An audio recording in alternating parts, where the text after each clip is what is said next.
Hey guys, welcome back to the channel, and if you are new, welcome. Today's post-burn review is of a new to me fragrance from Kringle, and it is their Autumn Amber candle in the extra large 4-wick format. I know this fragrance is often compared to Bath & Body Works' Autumn candle, and while I do feel they are in the same wheelhouse as far as being earthy apple scents, they do have their differences. Despite the differences, I do feel that if you enjoy one, then you'll likely enjoy the other. The scent story states woodsy notes mingle with the sweet and tart apple accords on a crisp autumn morning. We have a top note of apple blossom, a mid note of floral, and base notes of cedarwood and pine. I love how this photorealistic label captures a beautiful fall scenery, and I love how Kringle went with a row of trees that have vibrant golden colored leaves. In person, this label has a reflective sheen to it that makes the yellow and gold tones pop against the brown rows of wooden tree barks. This label reminds me of the label Kringle used for their Spanish moss candle, but instead of vibrant green trees, this one depicts fall imagery with a golden path of leaves that have fallen from the trees while all of the other leaves still remain intact, which puts me in the mindset of early to mid-fall. Overall, I feel the scent description, the scent notes, and label all align with the name of this candle. On cold and while lit, the base notes of cedarwood and pine stand out to me the most, and those are the two notes that I feel gives this fragrance its earthy, outdoorsy vibe.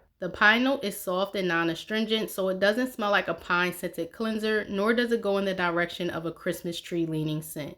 Although amber isn't listed in the scent notes, I do feel there is more of a subtle, sweet, resinous type of amber that accompanies the cedarwood note, so I don't get a perfumey amber note in this fragrance. I do smell the delicate top note of apple blossom, which is the flower of the apple tree, which precedes the actual growth and development of the apple. And whatever vague floral note Kringle has listed as the mid note, I don't detect any distinct floral note aside from the apple blossom. The apple blossom note does give off an apple scent, which is why I feel this is more of an atmospheric, earthy, woodsy fall apple scent rather than a fruity, floral, perfumey apple fragrance. So while this candle shares the same vibe as Autumn from Bath & Body Works, I get more of a brighter, sweeter apple fruit scent note followed by the earthy fig and balsam notes and a fresh undertone of eucalyptus. Kringle's version is still fresh and earthy but isn't as sweet and focuses more on the cedarwood and pine notes with an apple blossom top note instead of a sweet gala or gala apple fruity top note. Kringle's version also doesn't have eucalyptus in it.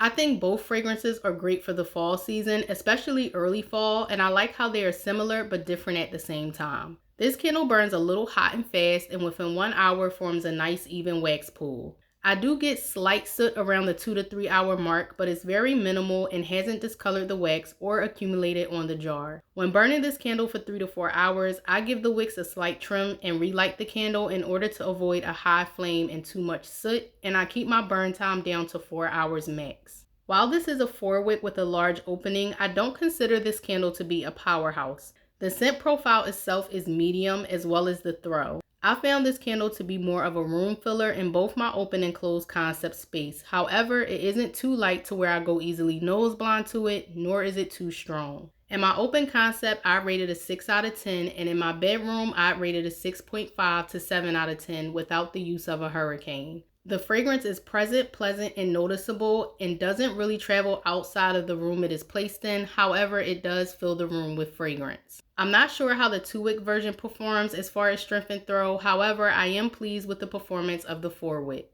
Overall, I'm enjoying the scent and fragrance output of this candle, so I would repurchase it. It's one that I reach for when I want a more mellow fall scent, and the fact that it's a 4-wick and isn't a powerhouse isn't a deal breaker for me. I can always pop this one into a hurricane if I feel I want a little more strength and throw from it. I also purchased this candle during a 30% off sale, which brought the price down to $31 and some change, and at that price with the amount of burn time I get, as well as the good burn quality, it was worth the sale price to me. If you purchase this candle, let me know your thoughts about it, and I will catch you all in the next video.